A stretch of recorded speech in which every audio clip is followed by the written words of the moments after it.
তোমাদের কারো যদি চিকেন স্প্রিং রোল খেতে ইচ্ছা করে তাহলে ঠিক এইভাবেই বানিয়ে নাও খুব সহজে।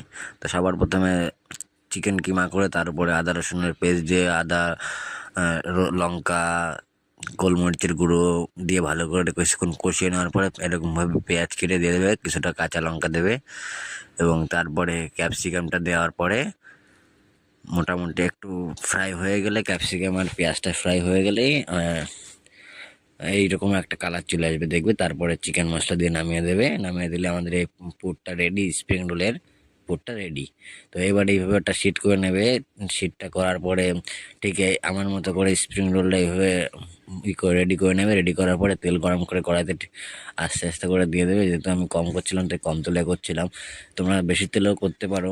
তো এইভাবে ঠিক এইভাবে এইভাবে লাল লাল করে ভেজে নেবে এবং ভেজে নিলেই রেডি চিকেন স্প্রিং রোল। দেখতে তো দারুণ হয়েছে, আর খেতে কি বলবো।